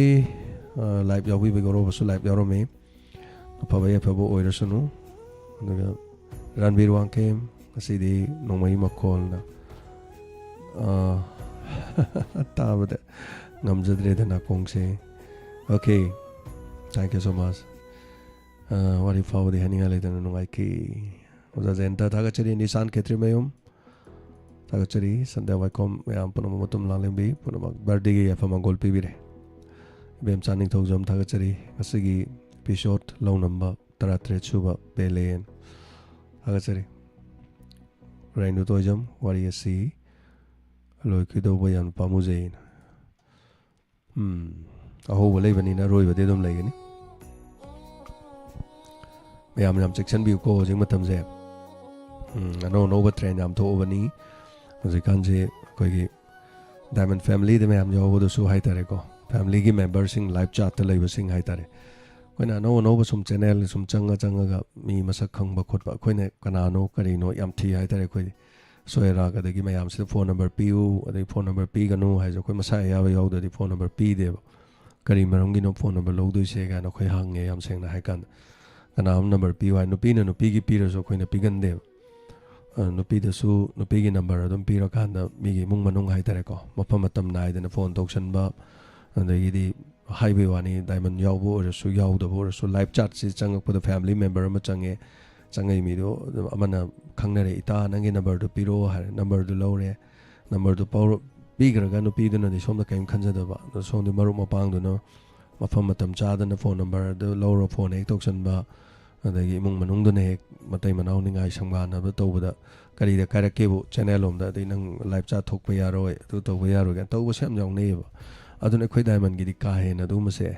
ꯌꯥꯝ ꯂꯩꯒꯟꯗꯦ ꯑꯗꯒꯤ ꯑꯩꯈꯣꯏ ꯋꯥꯍꯣꯡꯒꯤ ꯑꯣꯏꯅꯁꯨ ꯌꯥꯝ ꯂꯩꯒꯟꯗꯦ ꯍꯥꯟꯅꯗꯒꯤ ꯁꯨꯝ ꯇꯧꯔꯛꯄꯗꯀꯣ ꯈꯔꯗꯤ ꯌꯥꯎꯈꯤ ꯑꯃ ꯑꯅꯤ ꯑꯗꯨꯅ ꯑꯩꯈꯣꯏꯅ ꯌꯥꯔꯤꯉꯩ ꯐꯤꯜꯇꯔꯁꯦ ꯌꯥꯝ ꯇꯧꯏ ꯍꯥꯏꯇꯥꯔꯦ ꯑꯗꯨꯅ ꯑꯇꯣꯞꯄ ꯆꯦꯅꯦꯜꯁꯤꯡꯗꯒ ꯑꯗꯨꯝ ꯆꯪꯉꯒ ꯃꯌꯥꯝ ꯇꯧꯕ ꯃꯇꯝꯗ ꯌꯥꯝ ꯆꯦꯛꯁꯤꯟꯕꯤꯌꯨ ꯃꯌꯥꯝ ꯑꯩꯈꯣꯏꯒꯤ ꯋꯥꯗꯤ ꯑꯇꯣꯞꯄ ꯆꯦꯅꯦꯜꯗ ꯆꯪꯗꯕꯒꯤ ꯑꯩꯈꯣꯏꯗ ꯀꯜꯂꯛꯄ ꯃꯤꯍꯧꯕ ꯀꯔꯤꯝꯇ ꯂꯩꯖꯗꯦ ꯑꯗꯨꯅ ꯌꯥꯝ ꯄꯨꯝꯅꯃꯛ ꯆꯦꯛꯁꯤꯟꯅ ꯂꯩꯕꯤꯌꯨ ꯍꯥꯏꯕꯁꯦ ꯃꯁꯤꯃꯇꯪ ꯊꯝꯖꯒꯦ ꯀꯔꯤ ꯍꯥꯏꯗꯣꯏꯅꯣ ꯍꯥꯏ ꯀꯥꯟꯗ ꯐꯦꯃꯤꯂꯤ ꯑꯣꯏꯕ ꯍꯥꯏꯕ ꯑꯃ ꯐꯦꯃꯤꯂꯤ ꯑꯣꯏꯗꯕ ꯍꯥꯏꯕ ꯑꯃ ꯂꯩ ꯑꯗꯨꯅ ꯆꯨꯝꯅꯒꯤ ꯑꯩꯈꯣꯏꯅ ꯇꯧꯔꯛꯏꯁꯤꯅ ꯑꯩꯈꯣꯏꯗꯤ ꯌꯨꯇ꯭ꯌꯨꯕꯔ ꯑꯃ ꯅꯠꯇꯦ ꯑꯗꯨꯒ ꯁꯣꯁꯤꯌꯦꯜ ꯃꯦꯗꯤꯌꯥꯒꯤ ꯑꯩꯈꯣꯏꯗꯤ ꯌꯥꯝꯅ ꯀꯣꯟꯇꯦꯟꯠ ꯀ꯭ꯔꯤꯌꯦꯇꯔ ꯑꯃ ꯅꯠꯇꯦꯕ ꯑꯗ ꯑꯩꯈꯣꯏꯅ ꯇꯧꯔꯛꯏꯗꯤ ꯉꯁꯥꯏꯒꯤ ꯔꯦꯗꯤꯑꯣ ꯑꯃ ꯇꯤꯚꯤ ꯑꯃ ꯍꯥꯏꯔ ꯇꯧꯖꯕꯅꯤꯗꯣ ꯑꯗꯨꯒꯤ ꯏꯊꯤꯛꯁꯇꯨꯒꯤ ꯃꯅꯨꯡꯗꯨꯗ ꯆꯠꯇꯣꯏꯅꯦꯕ ꯑꯩꯈꯣꯏ ꯄꯨꯟꯁꯤꯟꯕ ꯃꯤꯉꯣꯟꯗ ꯁꯣꯏꯗꯕ ꯉꯥꯝꯗꯕ ꯑꯗꯨ ꯇꯧꯕ ꯑꯗꯥ ꯇꯧꯕꯅ ꯆꯠꯇꯣꯏꯅꯦ ꯍꯣꯏ ꯄꯨꯟꯁꯤꯁꯤ ꯇꯝ ꯉꯝꯗꯦꯀꯣ ꯑꯗꯨꯝ ꯁꯣꯏꯕ ꯇꯝꯕ ꯍꯥꯏꯕꯁꯤꯗꯤ ꯉꯝꯗꯦ ꯑꯗꯨꯕꯨ ꯑꯩꯈꯣꯏ ꯌꯥꯝꯅ ꯆꯦꯛꯁꯤꯟꯃꯤꯟꯅꯁꯤ ꯑꯗꯨꯅ ꯌꯥꯝꯅ ꯆꯦꯛꯁꯤꯟꯕꯤꯌꯨ ꯑꯗꯨꯅ ꯑꯗꯨꯝ ꯇꯔꯥꯏꯕꯤꯒꯅꯨ ꯊꯔꯦꯛ ꯇꯧꯕꯤꯒꯅꯨ ꯑꯩꯈꯣꯏꯒꯤꯁꯤꯗ ꯂꯩꯔꯤꯉꯩꯗꯤ ꯌꯥꯝ ꯊꯣꯏꯅ ꯀꯥꯏꯔꯣꯏ ꯑꯗꯨꯅ ꯃꯌꯥꯝ ꯌꯥꯝ ꯆꯦꯛꯁꯤꯟꯕꯤꯌꯨꯅ ꯑꯩ ꯇꯦꯟꯇꯛꯅ ꯍꯥꯏꯖꯒꯦ ꯃꯁꯤ ꯃꯔꯝꯅ ꯀꯣꯟꯅ ꯍꯥꯏꯖꯔꯒꯦ ꯇꯦꯟꯁꯤꯟꯖꯔꯦ ꯁ꯭ꯋꯥꯏꯗ ꯊꯦꯡꯛ ꯌꯨ ꯁꯣ ꯃꯆ ꯁꯕꯤꯔ ꯊꯥꯒꯠꯆꯔꯤ ꯕ꯭ꯔꯖꯦꯁꯣꯔꯤ ꯇꯀꯜ ꯆꯪꯕꯝ ꯊꯦꯡꯛ ꯌꯨ ꯁꯣ ꯃꯆ ꯌꯥꯎꯕꯤꯔꯤꯕ ꯕꯦꯃꯂꯥ ꯏꯃꯥ ꯊꯥꯒꯠꯆꯔꯤ ꯑꯗꯨꯒ ꯗꯤ ꯑꯟꯖꯂꯤ ꯊꯥꯒꯠꯆꯔꯤ ꯃꯅꯤꯇꯣꯝꯕꯤ ꯑꯁꯦꯝ ꯊꯦꯡꯛ ꯌꯨ ꯁꯣ ꯃꯆ ꯑꯗꯨꯒ ꯁꯕꯤꯔ ꯊꯥꯒꯠꯆꯔꯤ ꯀꯩ ꯍꯥꯏꯅꯣ ꯑꯩꯗꯤ ꯅꯝꯕꯔꯒ ꯂꯧꯖꯗꯦꯀꯣ ꯀꯩꯁꯨ ꯀꯥꯏꯗꯦꯗ ꯇꯤꯟꯅꯔꯗꯤ ꯂꯧꯅꯕ ꯑꯗꯨꯝ ꯌꯥꯏꯗ ꯔꯦꯁꯄꯦꯛꯇꯨ ꯑꯗꯨꯝ ꯇꯧꯔꯗꯤ ꯀꯩꯁꯨ ꯀꯥꯏꯗꯦꯕ ꯑꯩꯅ ꯃꯤꯕꯨ ꯏꯀꯥꯏ ꯈꯨꯝꯅꯕ ꯑꯩꯗꯣ ꯑꯗꯨꯒꯤ ꯋꯥꯅꯤꯗ ꯑꯗꯨꯅ ꯊꯥꯒꯠꯆꯔꯤ ꯊꯦꯡꯛ ꯌꯨ ꯁꯣ ꯃꯆ ꯖꯦꯝꯁ ꯏꯔꯦꯡꯕꯝ ꯃꯃꯥ ꯅꯆꯥꯅ ꯈꯨꯔꯨꯝꯃꯤ ꯃꯥꯜꯂꯦ ꯑꯣ ꯑꯇꯣꯞꯄ ꯑꯃꯅ ꯀꯧꯕ ꯑꯣꯏꯔ ꯃꯥꯜꯂꯦ ꯃꯥꯏ ꯅꯦꯝ ꯖꯦꯝꯁ ꯏꯁꯥꯅ ꯏꯁꯥꯒꯤ ꯃꯤꯡ ꯍꯥꯏꯖꯕꯁꯦ ꯌꯥꯝ ꯅꯨꯡꯉꯥꯏꯇꯕꯅꯦ ꯑꯗꯣ ꯃꯌꯥꯝ ꯍꯥꯏꯔꯒ ꯑꯝꯇ ꯌꯦꯡꯕꯤꯌꯨꯅꯦ ꯏꯁꯥꯒꯤ ꯃꯤꯡ ꯑꯝꯇ ꯍꯥꯏꯔꯒ ꯌꯦꯡꯕꯤꯌꯨ ꯅꯨꯡꯉꯥꯏꯇꯕꯅꯦ ꯌꯥꯝ ꯏꯀꯣꯏ ꯀꯣꯏꯕꯅꯦ ꯑꯗꯨꯅ ꯑꯩꯒ ꯃꯤꯡ ꯃꯥꯟꯅꯕ ꯌꯥꯎꯔꯛꯄꯗ ꯑꯩꯅ ꯃꯤꯡꯁꯦ ꯍꯥꯏꯕ ꯌꯥꯝ ꯅꯨꯡꯉꯥꯏꯇꯦꯕ ꯑꯗꯨꯅ ꯃꯥꯏ ꯅꯦꯝ ꯑꯩꯅ ꯍꯥꯏꯔꯗꯤ ꯈꯔ ꯅꯨꯡꯉꯥꯏ ꯊꯦꯡꯛ ꯌꯨ ꯁꯣ ꯃꯆ ꯕꯨꯒꯤꯔꯣꯠ ꯑꯣꯏꯅꯥꯝ ꯌꯥꯝꯅ ꯅꯨꯡꯉꯥꯏꯖꯩ ꯅꯇꯥꯛꯄꯤꯔꯛꯄ ꯔꯥꯅꯤꯕꯂꯥ ꯂꯩꯁꯥꯡꯊꯦꯝ ꯊꯥꯒꯠꯆꯔꯤ ꯁꯔ ꯔꯥꯙꯥ ꯊꯥꯒꯠꯆꯔꯤ ꯊꯦꯡꯛ ꯌꯨ ꯁꯣ ꯃꯆ ꯑꯗ ꯏꯕꯦꯝꯃ ꯅꯤꯡꯊꯧꯈꯣꯡ ꯂꯂꯤꯇꯥ ꯅꯃꯩꯔꯥꯐꯝ ꯊꯥꯒꯠꯆꯔꯤ ꯉꯁꯤꯒꯤ ꯋꯥꯔꯤꯁꯤꯗꯤ ꯁꯤꯅꯦꯃꯥ ꯌꯦꯡꯕꯒꯨꯝ ꯇꯧꯋꯦꯅ ꯇꯥꯛꯄꯤꯔꯦ ꯊꯥꯒꯠꯆꯔꯤ ꯏꯆꯦ ꯁꯅꯥꯇꯣꯝꯕꯤꯅ ꯒꯣꯔꯣꯕꯒꯤ ꯌꯥꯏꯐ ꯃꯪꯒꯣꯜ ꯄꯤꯕꯤꯔꯤ ꯊꯦꯡꯛ ꯌꯨ ꯁꯣ ꯃꯆ ꯁꯔ ꯖꯌꯟꯇ ꯊꯥꯒꯠꯆꯔꯤ ꯑꯩ ꯄꯥꯕꯗ ꯆꯤꯊꯕ ꯌꯥꯎꯔꯝꯒꯅꯤ ꯈꯜꯂꯦ ꯑꯗꯨꯅ FB ꯂꯥꯏꯚ ꯆꯥꯠ ꯌꯥꯗ꯭ꯔꯦ ꯁꯔ FB ꯂꯥꯏꯚ ꯆꯥꯠ ꯀꯩꯗꯧꯔꯦ ꯍꯥꯏꯅꯣ ꯀꯔꯤ FB ꯂꯥꯏꯚ ꯆꯥꯠꯇꯤ ꯀꯔꯤꯝ ꯇꯧꯗꯦ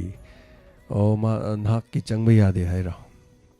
ꯅꯍꯥꯛꯅ ꯕ꯭ꯂꯣꯛ ꯇꯧꯈ꯭ꯔꯕ꯭ꯔꯥ ꯀꯩꯅꯣꯝ ꯇꯧꯔꯝꯗꯧ ꯃꯥꯜꯂꯦ ꯑꯩꯈꯣꯏꯗꯤ ꯀꯩꯁꯨ ꯇꯧꯗꯦ ꯑꯗꯣ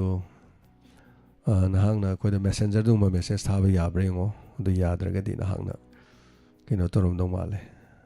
FB ꯂꯥꯏꯚ ꯆꯥꯠ ꯌꯥꯗ꯭ꯔꯦ ꯁꯔ ꯍꯥꯟꯅ ꯑꯗꯨꯝ ꯌꯥꯔꯦ ꯑꯩꯈꯣꯏꯅꯗꯤ ꯕ꯭ꯂꯣꯛꯇꯤ ꯇꯧꯔꯝꯃꯣꯏ ꯀꯩꯁꯨ ꯍꯥꯏꯇꯥꯔꯦꯀꯣ ꯑꯩꯈꯣꯏ ꯀꯅꯥꯁꯨ ꯕ꯭ꯂꯣꯛ ꯇꯧꯗꯦꯕ ꯔꯣꯍꯦꯟ ꯈꯣꯝꯗ꯭ꯔꯥꯝ ꯊꯥꯒꯠꯆꯔꯤ ꯇꯌꯥꯏ ꯇꯝꯐꯥ ꯁꯣꯛꯀꯅꯤ ꯆꯦꯛꯁꯤꯟꯕꯤꯌꯨ ꯊꯦꯡꯛ ꯌꯨ ꯁꯣ ꯃꯆ ꯇꯌꯥꯏꯒꯤ ꯐꯦꯃꯤꯂꯤ ꯀ꯭ꯔꯦꯖꯤ ꯑꯣꯏꯕꯤꯕ ꯃꯌꯥꯝ ꯄꯨꯝꯅꯃꯛ ꯍꯥꯏꯇꯥꯔꯦ ꯋꯥꯔꯤ ꯄꯔꯦꯡ ꯑꯃꯅ ꯑꯁꯨꯛ ꯁꯥꯡꯅ ꯆꯠꯊꯔꯛꯄꯗ ꯑꯩꯈꯣꯏꯕꯨ ꯁꯄꯣꯔꯠ ꯇꯧꯗꯨꯅ ꯂꯩꯕꯤꯔꯤꯕ ꯄꯨꯝꯅꯃꯛꯄꯨ ꯍꯟꯅ ꯍꯟꯅ ꯊꯥꯒꯠꯆꯔꯤ ꯃꯌꯥꯝ ꯄꯨꯝꯅꯃꯛ ꯅꯥꯝꯆꯤꯂꯨ ꯒꯣꯟꯃꯩ ꯊꯦꯡꯛ ꯌꯨ ꯁꯣ ꯃꯆ ꯊꯥꯒꯠꯆꯔꯤ ꯂꯣꯏꯁꯤꯜꯂꯛꯄꯒꯤ ꯍꯥꯏꯇꯥꯔꯦ ꯋꯥꯔꯤꯁꯤꯒꯤ ꯂꯧꯅꯝꯕ ꯇꯥꯡꯀꯛ ꯂꯣꯏꯁꯤꯜꯂꯛꯑꯦ ꯑꯗꯨꯅ ꯁꯤꯗꯒꯤꯗꯤ ꯋꯥꯔꯤ ꯑꯇꯣꯞꯄ ꯑꯃ ꯃꯃꯤꯡ ꯑꯃꯗ ꯑꯃꯨꯛ ꯆꯠꯀꯗꯧꯔꯤꯅꯤ ꯊꯦꯡꯛ ꯌꯨ ꯁꯣ ꯃꯆ ꯑꯣꯖꯥ ꯖꯌꯟꯇ chithaba yarsung apigani ko na thagachari Sakuntala Maibam Ngangbiton Kumari Thangshabam Tekosi Basidi Peleda Thank you Sithaba yours mayam apigani Facebook live tele very basing Asem Niru Ibema Abema Niru Abema thank you so much live yawi bagi hemoleta ning thujam thagachari kaino hemoleta ning thujam gi paithori ba joker ji ba machin ne machin de khut am thing to reji kai ai no je hemoleta ki ye thagachari Hangkok sa thagachari Muhammad Hassan thank you so much PK Kuman good night and tapire thagachari PK Kuman nungai na pothabiu thagachari anana ko chithaba yarungani pabada do ngapigani mayam loina mo pabangam de haripriya thagachari sir chithabi kre ngarang su okay hanjan ekte io dor jete yavne sir my name ne sir nasidi na tapire okay thank you so much James Hirengbam Thaibe Manamairapam Tangjamanjana Pipi Jeleng Thagachari crime update same Laruidro crime update semani crime update se cry de semoktuino haikanda Diamond TV Plus haiba channel lo adaidu the crime update semdarage channel do adu so hinganda yadamni na yengage adum animak yana ba haitare ko thagachari anana makan yenge isai mate matang kudol tamjage lo sela kuda medam binodani thagachari wari fazai ngokali tena thagachari ai chithaba yarsu apigani haijabat tenjen jage daga isai matang khongjaraga thorom lo sinjabage abdo logjage purama puhana thagachari athengwa fawda saruga biba tabiba sigidama anana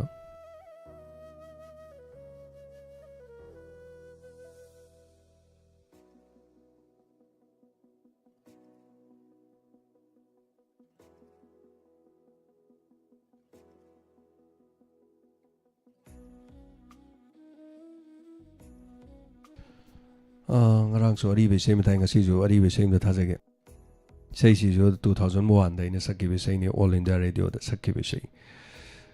ai khura bijen haigru jamna e ba ina dam tune dog jabai sei ni aduga mukhana remake to bani ai amade ai assistant Binod Kumar Sharma ga loina na kudol tamjari 2001 da sakki be sei ma amuhana remake to thoki be sei ni 2000 amuk hanna 19 da remake to kibe sei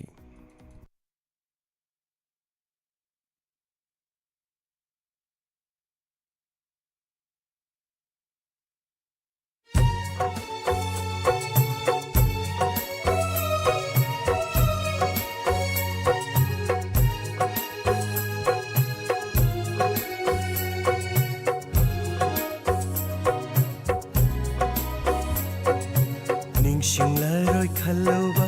thamoi sina hena mai cha hap lakle Shinglaroi khaloba thamoi sina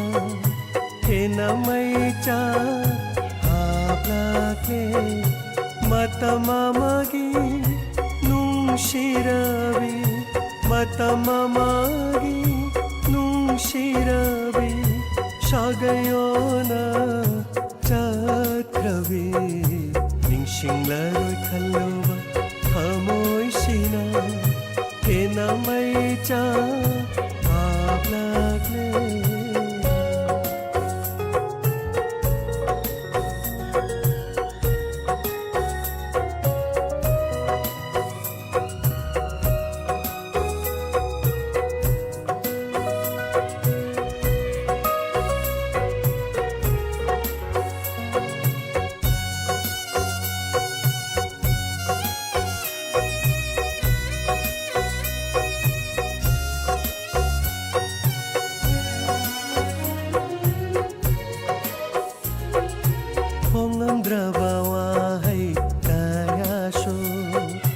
Mitluk piranga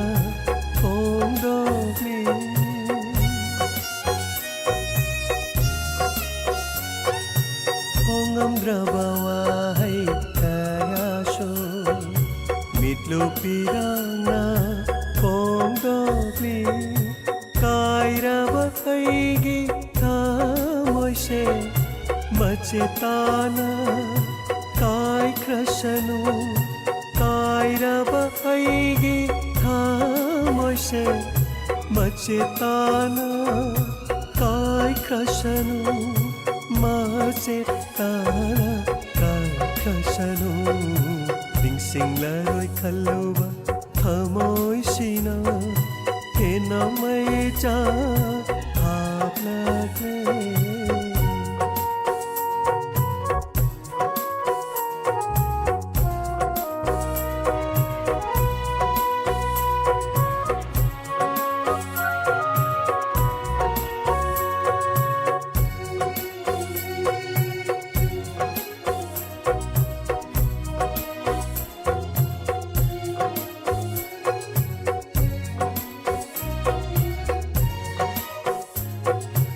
ꯅꯪꯇꯕꯨ ꯅꯨꯡꯁꯤꯕ ꯊꯃꯣꯏꯁꯤꯅ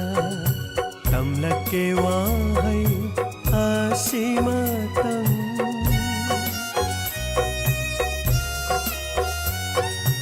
ꯅꯪꯇꯕꯨ ꯅꯨꯡꯁꯤꯕ ꯊꯃꯣꯏꯁꯤꯅ ꯇꯝꯂꯛꯀꯦ ꯋꯥꯍꯩ ꯑꯁꯤꯃꯇꯪ ꯑꯅꯧꯕ ꯆꯍꯤꯅ ꯂꯥꯛꯄꯗ ꯌꯥꯏꯐꯕ ꯇꯧꯌꯨꯀꯣ ꯅꯪꯒꯤ ꯄꯨꯟꯁꯤ ꯑꯅꯧꯕ ꯆꯍꯤꯅ ꯂꯥꯛꯄꯗ ꯌꯥꯏꯐꯕ ꯇꯧꯌꯨꯀꯣ ꯅꯪꯒꯤ ꯄꯨꯟꯁꯤ ꯌꯥꯏꯐꯕ ꯇꯧꯌꯨꯀꯣ ꯅꯪꯒꯤ ꯄꯨꯟꯁꯤ ꯅꯤꯡꯁꯤꯡꯂꯔꯣꯏ ꯈꯜꯂꯨꯕ ꯊꯃꯣꯏꯁꯤꯅ ꯍꯦꯟꯅ ꯃꯩ ꯍꯥꯞꯂꯛꯂꯦ ꯃꯇꯝ ꯑꯃꯒꯤ ꯅꯨꯡꯁꯤꯔꯕꯤ ꯃꯇꯝ ꯑꯃꯒꯤ ꯅꯨꯡꯁꯤꯔꯕꯤ ꯁꯥꯒꯩꯌꯣꯅ ꯆꯠꯈ꯭ꯔꯕꯤ ꯁꯥꯒꯩꯌꯣꯅ ꯆꯠꯈ꯭ꯔꯕꯤ ꯅꯤꯡꯁꯤꯡꯂꯔꯣꯏ ꯈꯜꯂꯨꯕ ꯊꯃꯣꯏꯁꯤꯅ ꯍꯦꯟꯅ ꯃꯩ ꯍꯥꯞꯂꯛꯂꯦ ꯍꯦꯟꯅ ꯃꯩ ꯍꯥꯞꯂꯛꯂꯦ